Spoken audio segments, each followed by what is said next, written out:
नारायणं नमस्कृत्य नरं चैव नरोत्तमं देवीं सरस्वतीं व्यासं ततो जयमुदीरयेत्. What is the other name for Mahabharatam? Correct. It's victory. Okay. Bharatam was first told by whom to whom? And then by whom to whom?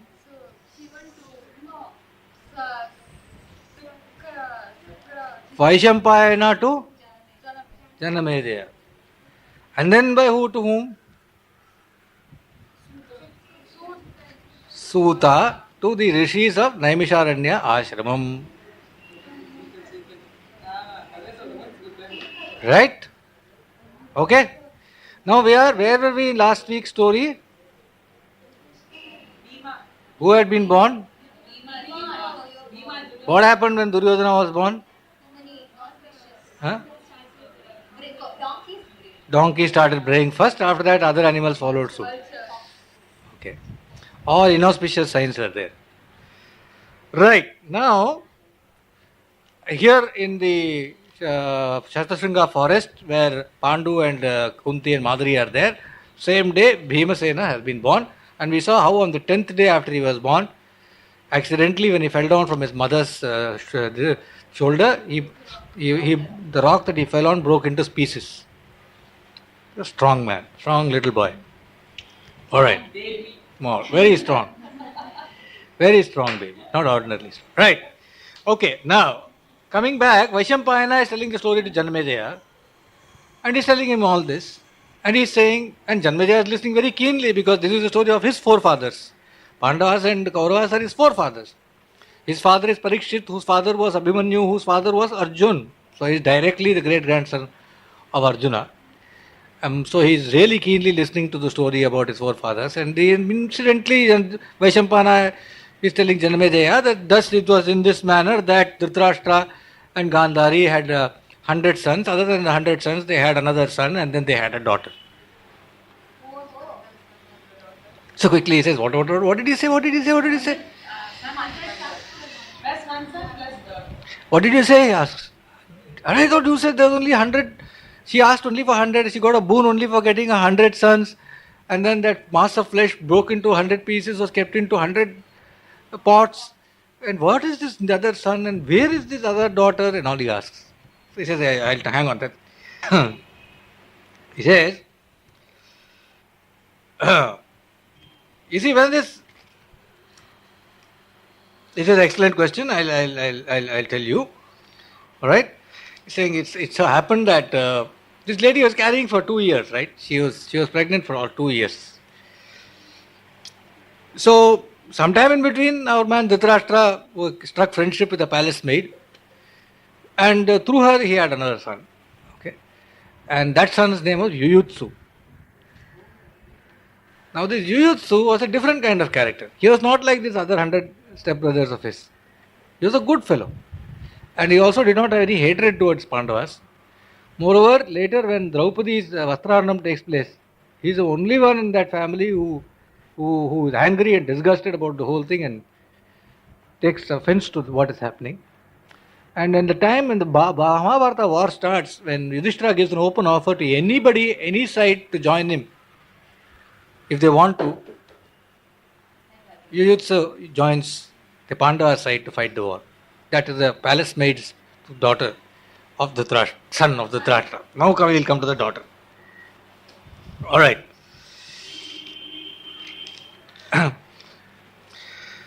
So, Vaishampayana is an excellent question. He tells about Yuyutsu. Anybody knows of Bhagavad Gita's first shloka?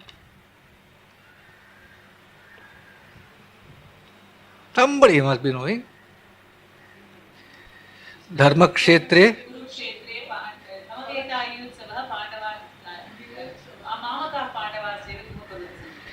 Here, Dharma Kshetre, Kurukshetre, Samaveta, Yuyutsava. This Yuyutsava has got nothing to do with Jujutsu.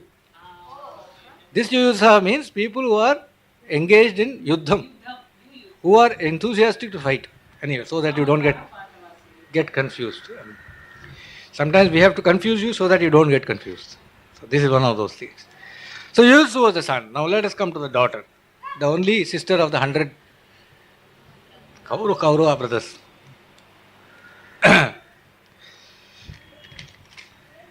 Okay. Now when this was being when Vyasa was washing that piece of flesh and doing all the arrangement, this lady Gandhari was thinking. She says, I have no doubt now that 100 sons will be born to me. Of that I have no doubt. But I would have been happier if I had had at least one daughter. Suddenly now she is thinking. By this means, my husband will not be denied Uttamalokam that one gets because of one's Dauhitran. See, Dauhitran means daughter's son. Okay. Apparently, you will not get Punyalokam. I mean, you will definitely get Punyalokam if you have a daughter's son. In fact, in a Shraddham, people, one of the things that pleases the person most, the forefather most in a Shraddham, is a daughter's son eating it. Nobody calls them also nowadays. That's a different thing. They themselves don't eat, where will they call somebody else to eat? Anyway, Dauhitran is a very important concept in our tradition. Dauhitran, Dauhitri, both. The daughter's child. Alright? It is said, she's thinking in her mind, it is said that women are far more affectionate to their son-in-law than they are to their own son. This is Gandhari saying, I am not known much about these things. She is thinking in her mind. Okay? If I also have a daughter, she's thinking, by chance, if I have a daughter, then I can be blessed by having so many sons, a daughter, and then Dauhitrans also. I'll have grandchildren to my daughter also. I'll be so happy. Then I'll require nothing. For me, life will be absolutely fulfilled, and I will be most blessed, she's thinking. Coming back to the Shraddham, there's a concept called Uchishtam Shivanirmalyam Vamanam Shveta Padmakam Shraddhe Sapta Pavitrani Dauhitram Tutapastila. Anyway, among the things that should be there in a Shraddham, they say, is honey, Ganga Jalam, milk that has been taken from a cow which has just been suckled by the calf. It's called Uchishtam. That is the HL of the calf should be there. Then only the cow happily gives. The cow happily gives the milk only after the calf has been. Nowadays sometimes they keep a dead calf as a dummy in front of the cow, so that damn thing doesn't take anything. Anyway, but the poor thing thinks it's a live calf, so it gives. Okay. Anyway, so this one, and then Dauhitran, a daughter's son, to be fed properly, he should be happy in the Shraddham after eating, and they should also give him some clothes and whatever is generally given to make him feel happy. Now, if this all happens, the forefathers are supposed to be very happy on that particular day. Right? Anyway, just as an aside, so that you remember, in case there is any Shraddham to home, figure out who is Dauhitran and call him in. Get him to eat. It's a good thing. Alright. So now she is thinking, if I have a daughter, means so many, at least 100 sons is good, but one daughter. Now this Vyasa, he reads her mind. He comes and he says, listen, I have found one more piece. I counted, other than 100, this one little piece extra is there. With this you will get a Saubhagyavati daughter. Okay, as per your desire. So that one is born as Dushala. One of the Kaun Banega Karodpati programs, they asked the question, who was the only daughter of Dhritarashtra? They asked. Dushala. Dushala. Dushala. Nice name. Can be given even now in schools. Dushala. Nobody will know. Dhritarashtra's daughter. Right. Let's move on. Right. Now, Pandu, let's get back to Pandu. Pandu had two sons, Yudhishthira and Bhima. Now, one more year has passed. He now goes again to Kunti. And he says, I've been thinking deeply about this. We have a son who is the embodiment of Dharma. We have a son who is the embodiment of power, powerful man. Now I am thinking, he says, Daive Purushakare cha lokoyam sampratishtitah tatra daivam tu vihina kala prayatnena labhyate.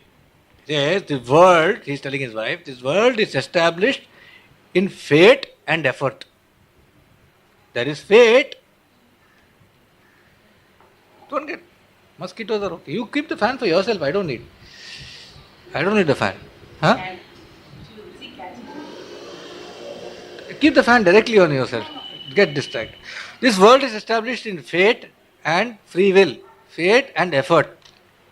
Fate, God is written. Effort you have to do in order to achieve what is available for you.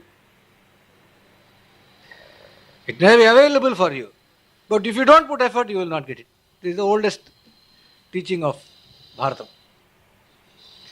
So, what is to be? Effort can be put only if you are enthusiastic. If you are enthusiastic, you will go and try for something. You will put an effort for something and try for it. Go for it, as they say. Okay. Now, he says the most utsaham, effort, the enthusiasm is there in which deva? It's in Indra.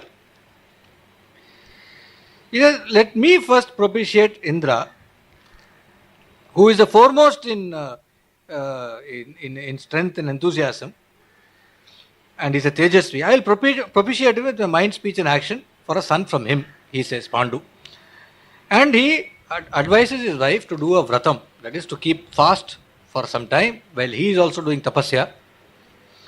And he does ghor tapasya, standing in 1 feet from early morning dawn to night dusk, doing tapas to please Indra. Finally, Indra is pleased and appears before him and assures him that he will give him an incomparable son.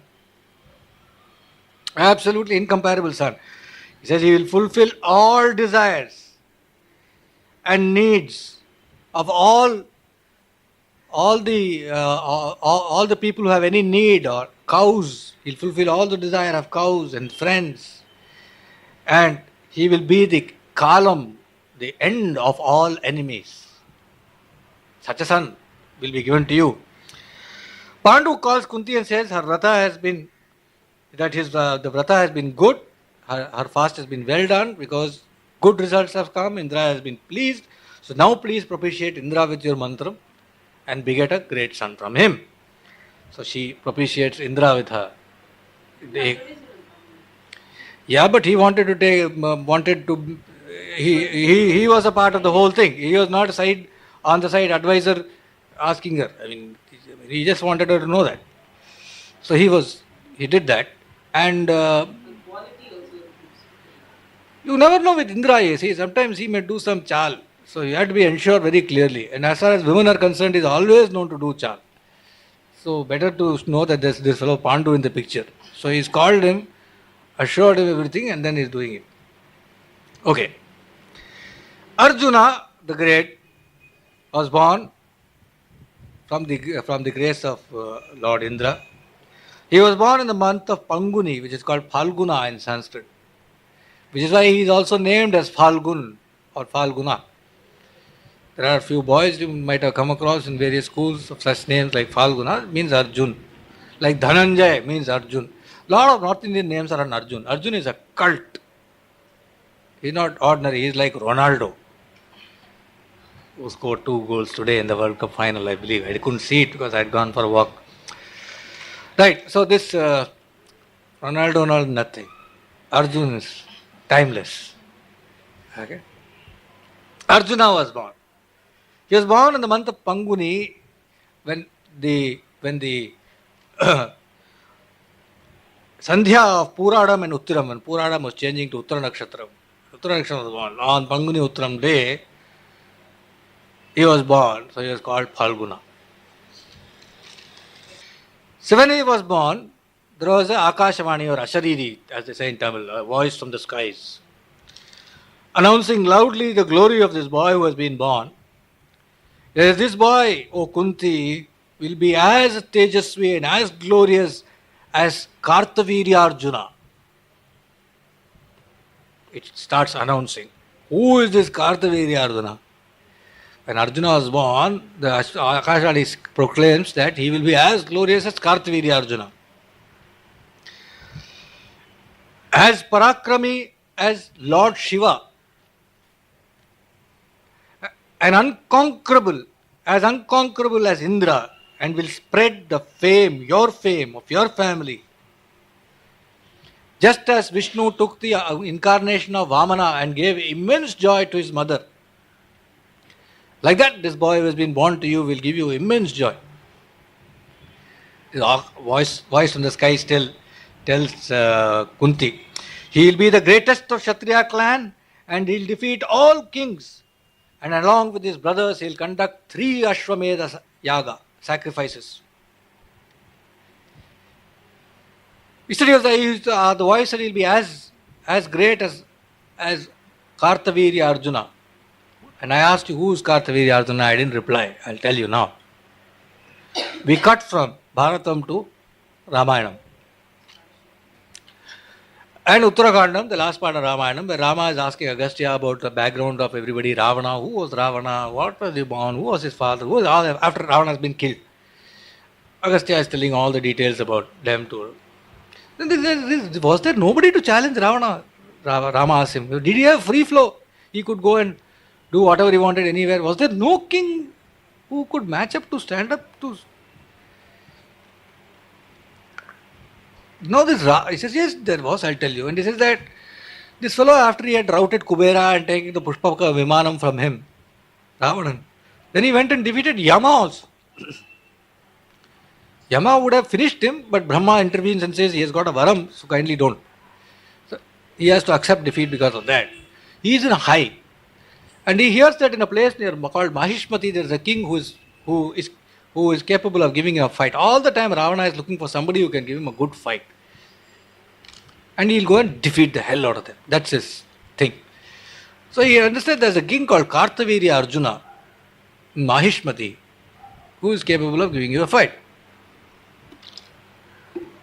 So he says, okay, I'll go there. He goes there. He goes to Mahishmati, where the Narmada river is flowing. And first, Ravana, along with these 7 people who are with him, gets into the Narmada and has a good bath. The description of that, and Ravana having a bath, even in Uttarakandam, is amazing. Anyway, it's good bath. He comes out and then he decides to, he finds that, first he goes there and he finds that Kartavirya Arjuna is not in station. I mean, he's not in his palace. He has taken all his wives and gone off somewhere for sporting camp. And says, okay, he takes a bath in Narmada river, goes somewhere where he can sit down peacefully, Ekantam. He carries a Shivalingam with him always, and he starts to worship it. He asks his people to get the flowers, they get lots of good flowers, and when Ravana starts worshipping, it's amazing. It's the most. When Ravana worships Shiva, nobody can worship Shiva like that. Full dedication is worshipping him. Meanwhile, this Kartavirya Arjuna down the line, he's a little bit down the line. He's also in the river only, along with all his wives, and they are all having a good time in the river. The Kartavirya Arjuna has got 1,000 arms. So he decides generally, like an elephant which is playing in the waters, he generally with his hands he starts to stop the water, Narmada water from flowing and dams it. The river stops. And since it has to flow elsewhere because it has stopped, it jumps the banks and goes towards where Ravana is sitting and disturbs his worship and flowers and everything. Suddenly he opens from his and looks at this river and thinks, what is this? Why is this river behaving like an angry wife? That's Valmiki saying, I am not saying. He asks, he thinks. Then he goes around that side and then he finds that other side, Narmada is going like a nice. wife who's not at all angry. Here she is acting angry, like that he is thinking, and he sends somebody to find out what's happening. What is the root cause of her anger? So they go that side and they find out, they come back and say, there's this bloody man who looks like a mountain, who's sitting in the river, along with lots of women are there, and he's bloody blocked the flow of the river. He said, that fellow must be Kartavirya Arjuna. Nobody else is capable of doing it. Dispatches his people and says, go tell him I want to fight. So they go and tell that minister, saying, tell Kartavirya Arjuna, Ravana has come, he wants a fight. They said, you should know when and what to ask. This is not the time to ask him for a fight. The fellow is actually drunk and is also sporting with all the women there. It's not, tomorrow you come, can have a fight. You give proper timing, etc., appointment. It's all there. I'm not saying anything, it's all there in that. So they said that Ravana does not wait and all for appointment. So they beat up those fellows, ministers who come to intervene on behalf of Kartavirya, they eat him up. They're hungry also, the Rakshasas. They eat them up. Meanwhile, few fellows go running to Kartavirya and say, this Ravana, some fellow has come and those bloody fellows eat up your ministers and all that. And we told them this is not the right time. He said, shut up. Who the hell did? I'll come out. He gets out and goes. And Ravana and they have a deadly fight. They have a deadly fight. Each of them is as strong as the other. Then finally, this guy gets very angry and gives one to Ravana. Very tough one on his chest. Ravana reels. But because of the boons he has got, he does not die. But meanwhile, Kartavirya Arjuna, when he reels, he catches him with his 1,000 arms and ties him up and takes him to his palace and dunks him in the dungeon and imprisons him. The Ravana. Then Ravana's grandfather, who is a rishi, sage Pulastya, he has to come and intervene. When the sage comes, our man gives him all welcome. He says, what can I do for you? He says, my grandson, now Teriyama, without knowing, he has come and unnecessarily fought with you. He does not know your prowess. If you have my regard for me, kindly release him. He is a man of great valor, but he did not know who he was fighting. He says, certainly, and he gets him released. And then then on Pulastya's request, they sign up a friendship pact that we will not fight each other. Okay, we are both strong people. And Ravana has to suffer the indignation of being embraced by Kartavirya Arjuna. Kartavirya Arjuna embraces him, don't worry, I will not fight with you. I won't hit you anymore. You can go peacefully. You need not fear from me. Ravana has to hear all that from somebody. That is Kartavirya Arjuna. So the voice, when it announces your son will be as valorous as Kartavirya Arjuna, he is a fellow who caught hold of Ravana, tied him up and threw him into a dungeon. As if he was nothing. Ravana has been beaten by many people in Ramayana. One of them is Kartavirya Arjuna. Other than that, he is beaten by Mahabali. Other than that, he is beaten by an aspect of Mahavishnu. Other than that, he is thoroughly beaten by Vali. And other than that, he is beaten by a woman. Which story I will not tell you now. I will tell you some other time. Okay. Now, this Kartavirya Arjuna is the one who is later killed by Parashurama. Because he had some trouble with Parashurama, that's a separate story. And Parashurama got beaten by Rama. So can you think of Rama's strength? Which is what is Krishna's strength? So, Krishna, with the twinkling of his eye, he could have finished the entire universe. But it was too small a job for him. So a small aspect called Arjuna was created out of himself to take care of that job.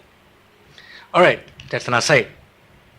So here is this boy who has been born on Panguni Uttram day, and the voice is announcing his greatness, and it says further, Esha Yuddhe Mahadevam Toshishyati Shankaram Astram Pashupatam Nama Tasmat Tushtad Avapsyati. This boy will please none other than Lord Shiva himself. And having pleased Mahadeva, this word Mahadeva in our culture has got a connotation. It is supposed to be destroy heaps of sins just by saying it once. That's what is said. So Mahadeva, like that. You keep shouting, it's good. If you name your son as Mahadeva, it's better. All right. So then this boy will please Mahadeva, And he will get Pashupata Astram from, he'll get all sorts of weapons from Shiva by pleasing him. This voice is announcing from the sky to Kunti. And Kunti, actually, she's been in this forest. And she's been the one who is bearing the children and all that. And all Vanaprastha ashram on top of it. So she actually, she's not happy at all, actually. You can't expect her to be happy. Not really a very happy person. Having a tough time. Like any other housewife. But in a forest. So it's tougher. So now that this Ashariri gives all these indications of future glory, this boy, this, that, first time her whole depression lifts, it seems. She feels happy. Whatever my husband couldn't do for me, this fellow will do it. He'll get me a car, he'll get me a bungalow, all that kind of stuff. Okay. Anyway, so she's happy now. Arjuna was born. Alright. Hearing this Ashariri, it also says this boy will retrieve all that you have lost. This strategic statement is issued by the voice. All that you have lost or will lose will be retrieved by this boy. By the strength of his arm. Absolutely overjoyed. Not only is she overjoyed, the rishis and munis who are in the forest are all dumbstruck listening to such greatness about one boy who has just been born. And from the sky it rains flowers. When this boy is born, all sorts of musical instruments are up in the sky, dundubi and tumbura and all that stuff. All that. All the Saptarishis, all the Devas, the 33 crore Devas, the 7 Saptarishis, Garuda, Naga, Gandharva, all of them are coming and clapping like a World Cup final has been won. Everybody is clapping and shouting and delighted. And all the Apsaras come and dance out there. Even Pulastya, that Ravana's grandfather at this stage, he also comes. And all of them are, what Vyasa says, these Apsaras with big eyes, they are coming and dancing, he's saying. Anyway. So the rishis are all chanting auspicious mantras, loudly, all good things. Exactly opposite what Duryodhana, all donkeys braying and foxes howling, inauspicious barking, and eagles and vultures and crows and all that. Here nothing, all exactly opposite. Apsaras dancing, music, Vedas being chanted, rains, raining flowers, all that stuff. Alright. Thus was Arjuna born, bringing great joy to Kunti. Right. Now, the 3 children, there's Yudhishthira, there's Bhima, Arjuna. After some time, Pandu again goes to Kunti with Putralobham. He wants more children. Approaches her, but even as she is coming, she knows what is coming for, so she cuts him short. Straight away and says, listen, Aryaputra, it is said in our Shastra that even during times of calamity, the Shastras do not advise having more than 3 children. She tells him. Although you are aware of this, why are you having a desire like a person who has no respect for the Shastra? She is now turning the table on him. He said, as per Shastra, 3 children more than not advisable. Even in calamity, times of calamity, great need is there, also is not advised. So it's not right that a person like you who knows all the Dharma and Shastra, etc., should come to me with such a request that I have one more child.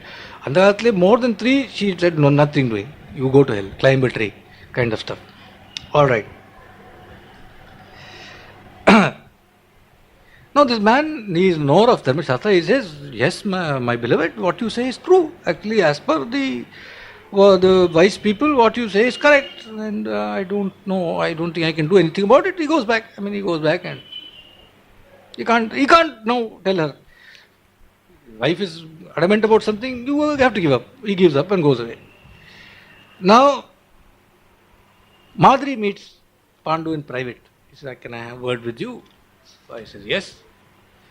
They are in private moment, they're chatting. He says, oh great man, subduer of foes. Actually, I am not at all unhappy that you could not father children. You could not have children. I am not unhappy about that. I am also not sad that I always had to be a junior to this Kunti. It's not that I am sad about it either. Now, if that I have heard that Gandhari has given birth to 100 sons, also it's not that I am sad because of that. Now, Baitam is highly tense, is waiting for the big one. He says, but what I am sad about is that although Kunti and I are both equal wives to you, she has got 3 children and I have got none, and I cannot have also. Now, what I was thinking is,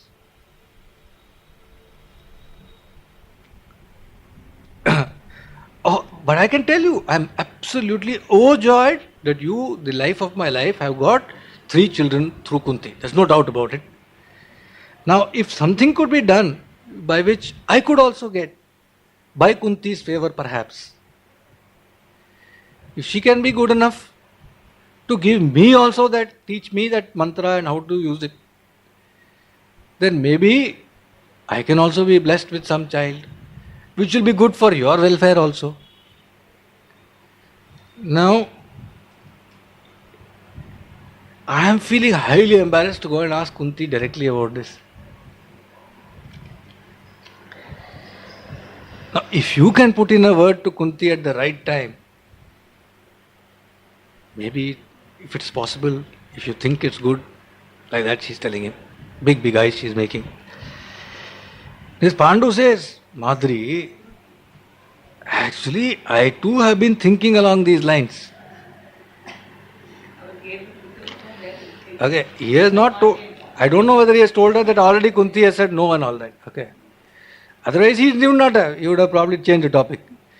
He says, I too have been thinking along these lines for a long time. I've been thinking about this for a long time, but I hesitated to put this proposal to you actually. And again, because I didn't know how you will react. Okay. I didn't know how you will react. Oh, I will not take it from Kunti. Then others, she may start creating other problems. You don't unnecessarily you don't start a problem at all. He did not approach her with it. But now that you have raised it, you asked your request yourself, I will try. I am confident Kunti will agree.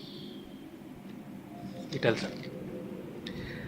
And then he goes and requests Kunti elaborately or a dialogue. He requests Kunti. He says, just as Indra, although he is emperor of Devas, continues to do yajna and anusthana and puja and all that for the sake of kirti, so that his fame remains great. Like that, even Krishis and Tapasvis who have no need do small jobs, etc. Small things they do. Like that, you can do a small thing by helping Madhuri. Poor thing, she's sitting that side. You can be gracious enough to teach her also that method, mantra. Then you will be doing her an immense favor by, like a boat which crosses the ocean of despair. You will be making her cross the ocean of despair. And by that, you will also achieve everlasting fame that you had been so gracious to a person like Madhuri. She says, I will do it. If you ask me, I will teach her. No issue. Yeah, certainly I'll teach her.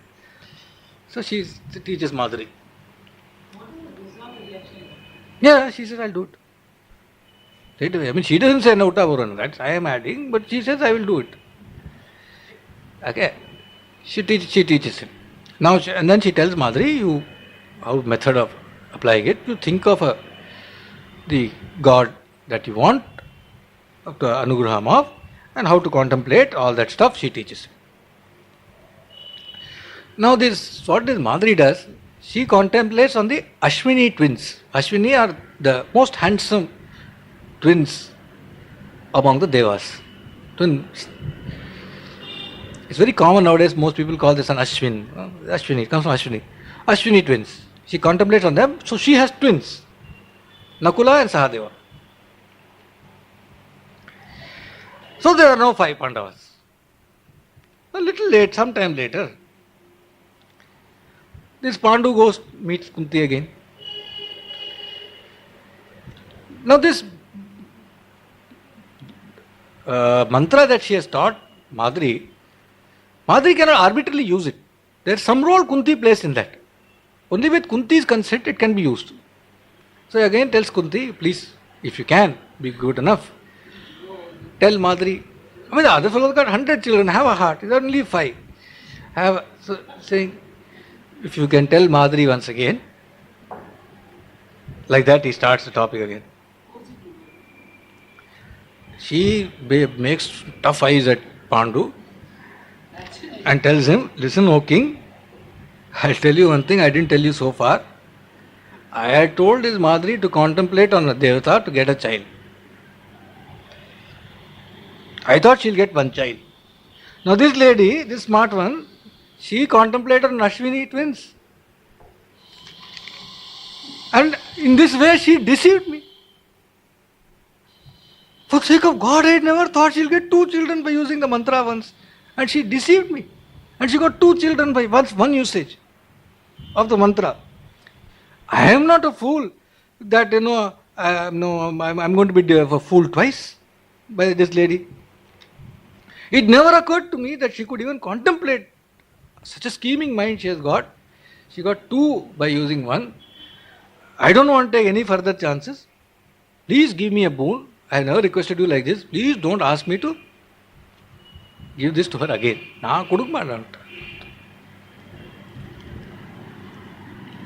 Thus it was that Pandu had only 5 children. And they were all, the boys were growing up, proud as lions. No, it's called, what is the lion, group of lions called? A pride of lions. Why? They're proud. Lions they always look tough. Valorous like the Devatas, and they are surprising even the Rishis by their enthusiasm and valor and everything. Meanwhile, news goes to Vasudeva, Krishna's father, Devaki, etc. They are Kunti's relations, no? Shurasena side, father side. The news goes that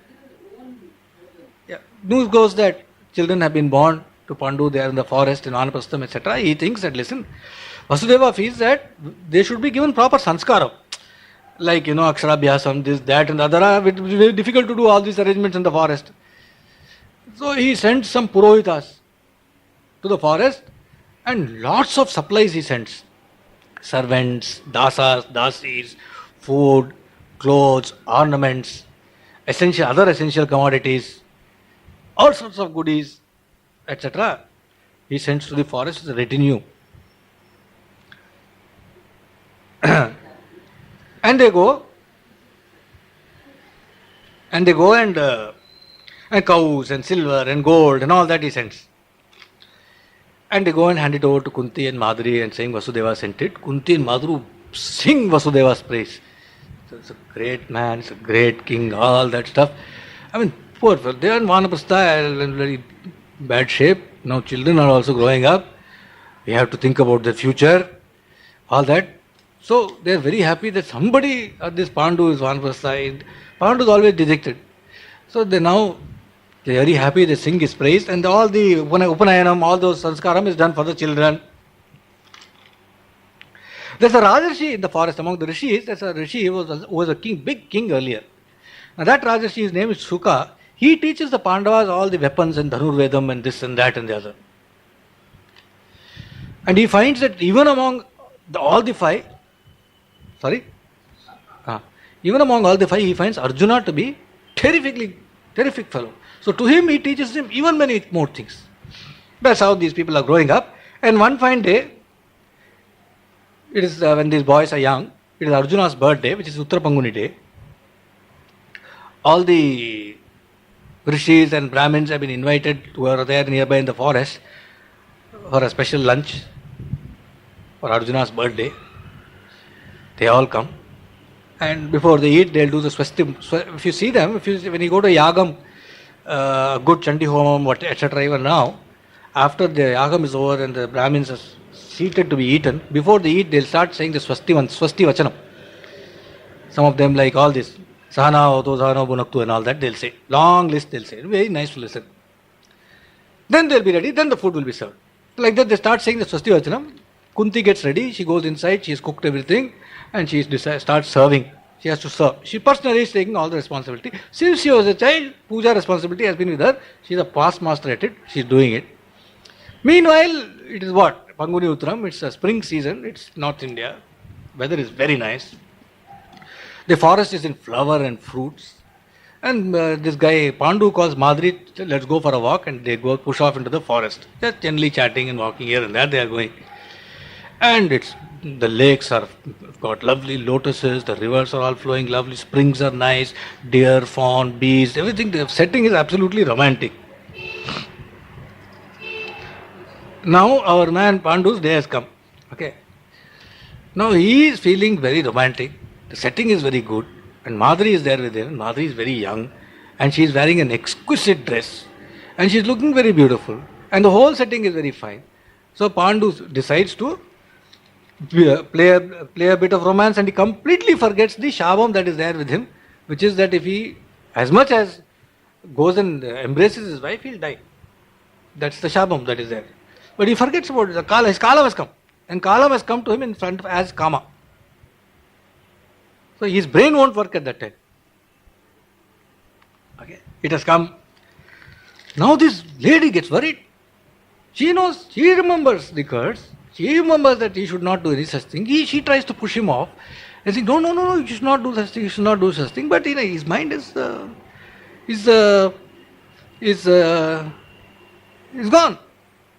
He dies.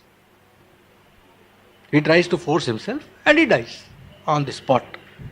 But this Madhuri doesn't know what to do. The fellow dead. She is catching hold of him and crying on the ground. She weeping loudly, bringing the forest down, shrieking. And Kunti comes running with the Pandavas. The children, what happened? And then she shouts from far, this Madhuri, telling Kunti, sister, you come alone, don't bring the children. You leave, don't bring the children, you please come alone. Kunti suspects the worst. She feels already she is suspecting the worst. So, I am dead. She starts screaming and she comes running. Kunti. And seeing this man lying like that and this lady embracing him and crying, she says, Madhuri, what the bloody hell have you done? She asks. So much difficulty I was taking care of Pandu. So much care I was taking. Ensuring very carefully that everything is proper, but what have you done? Did you forget the damn Shabam? But Kunti chance, Adi, she is now on full flow. Okay, she suspects the worst. Of course she suspects the worst. She is suspecting, she is asking, what have you done?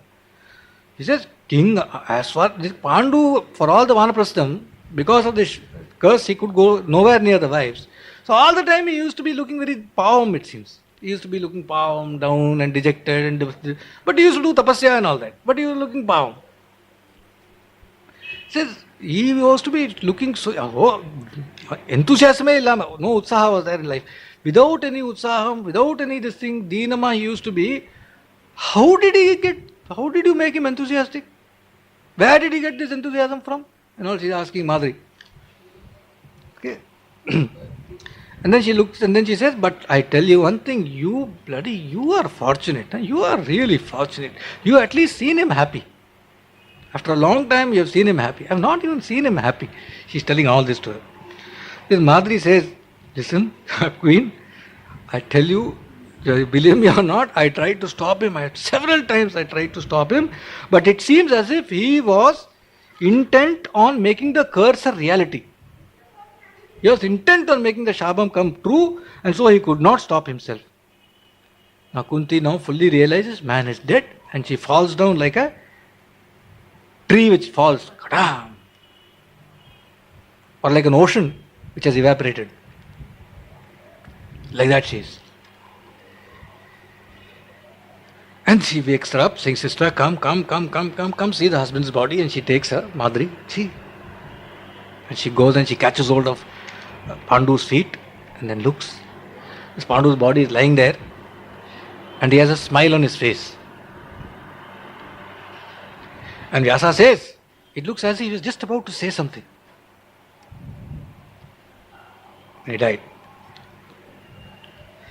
The children also come, no, and they catch hold of the feet. They are weeping. The rishis all come. Everybody comes. Then Kunti makes an announcement saying, Madhuri, I am the senior wife. Now I have the right, first right to the fruit of dharma.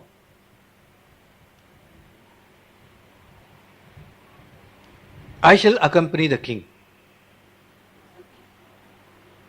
to the next world. You shall take care of the children. So now, get up, leave his body, go to the children. I shall join my husband in the funeral pyre and become a Veerapatni. Kunti announces. Madhuri says, sister, no.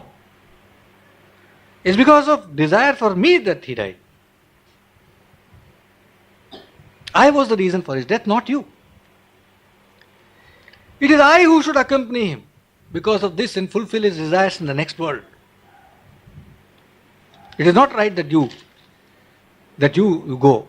Also, I tell you one thing. I am not capable of treating your sons on par with mine. I am not that broad-hearted. And if I discriminate between them, it will be a sin. It will be a pavam, papa for me. Whereas you are capable of treating them exactly the same. So you please take care of the children and let me go with the king. The rishis are listening to this dialogue happening between Madhuri and Kunti. They are all standing there. And then they say, listen, both of you, quiet, sit down. Neither of you can abandon. Your children are too young. Neither of you can abandon the children. Neither of you can accompany the husband and go. We all know that the Dhritarashtra is greedy for wealth and he doesn't mind getting it by any means, righteous or unrighteous. He will not give a fair treatment to the Pandava children unless you are there. Unless the mother's protection is there, they will not get a fair treatment. That is for sure. And Madhuri, you have Shalya, your brother. You can go with your children to them. They will take care of you. He will take care of you. And Kunti, you can go to your father Kunti Bhoja or to Vasudeva. They will take care of you and the children well. But Dhritarashtra, we don't know. This is not the right time for you people. This is not the right time for you to commit sati or any such thing. Although it is good, it is great if a woman accompanies her king husband like that, but this is not appropriate for you two people.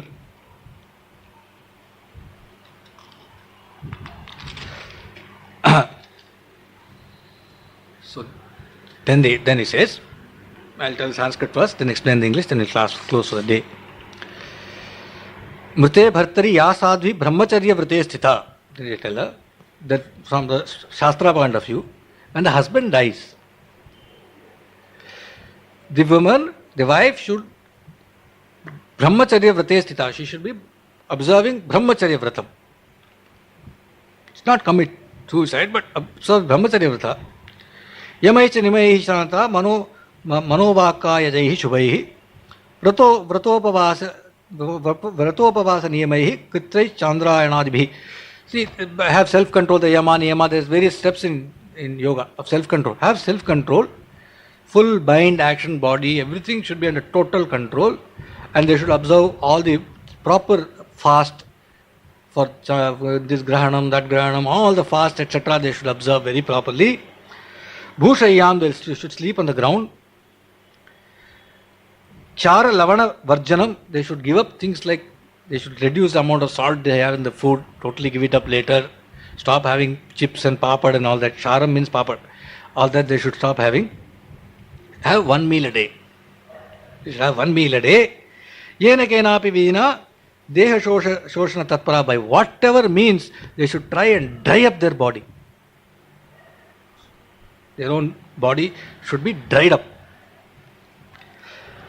On the contrary, if they insist on nourishing their body and nourishing their senses and everything, enjoying life after the fellow goes, then they would have not only wasted their human birth, they will also go to hell. So, tasmat sansoye, therefore now you must destroy all desires. Destroy all desires and dry up your senses and body.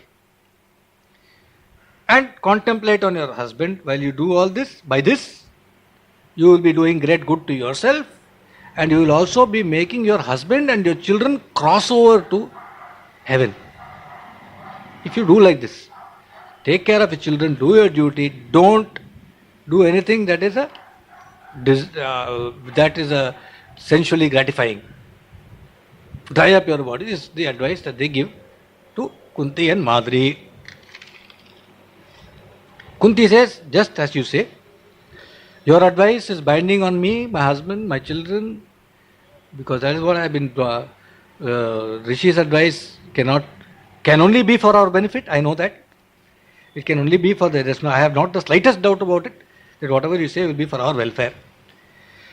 But this Madri is a little bit adamant. She says, Kunti is fully capable of taking care of the children and bringing them up. I have no doubt about it. No lady, not even Arundhati, is equal to her in intellect. Terrific intellect, Kunti has got. Sister, she says, you are much more capable than I. Let me go with my husband. I shall serve him, the great king in the other world. Please accede to my request. And then Madri hands over Nakula and Sahadeva to Kunti, prostrates to the rishis, namaskaram to the rishis. Each Pandava child, she individually hugs them, smells their crown again and again, smells their head again and again. And then she catches hold of Yudhishthira's hand and calls the children and says, listen, Kunti is your mother. Now I have to go. Kunti is your mother totally, all of you. And your father is also no more. Now on, Yudhishthira is your father. He will play the role of your father. Be intent on serving elders and gurus, all of you, 5 children. Be ever intent on serving the elders and guru, and be firm in Satya and Dharma. Be firm in that, and if you are firm in this, you will never face defeat from anybody. Never be idle. Leave idleness. Alasyam irukapadu. Somberitanathu uddu. He says, ever be intent on serving elders. This is the parting advice she gives to her children. And then she prostrates to the rishis and Kunti again and again, and then Madri tells Kunti, Kunti, you are blessed. Nobody can be your equal, for you will have the great fortune of seeing these boys bring great glory. I will not have that fortune, but you will have. You are blessed. Kunti, you are my guru. You are worthy of being worshipped. You are far more experienced than me in every matter, and you have got much better guna than me. You are much broad heart, everything. You are much better than me in every way. Now, sister, I need your permission to go. Vyasa says, Kunti, in a trembling voice, Gadgadamana voice, tells her, Kalyani, you have my permission. Go today itself with your husband and be with him in heaven for many years in great happiness. Madri says, my body should be enclosed properly in the funeral pyre with my husband and then cremated. Sister, you must do this for me. Please bear in mind, one last request again she makes to Kunti, please bear in mind the welfare of my children. Bring them up with care and affection. Other than this, I don't think I have anything else to say. Thus, she gets onto the funeral pyre with Pandu and they are cremated. We come to the end of today's story. Namah Parvati Pataye. Janaki Smaranam, Gopika Jeevana Smaranam, Vetrivel Muruganukku, Sri Sadguru Swaminah, Sri Anjaneya Swaminah. Pandu had that boon, no? That his wife will accompany him to Yamaloka. That was also there. That boon was given to him. Boon was given to Yeah, it all happens as per fate. So that way.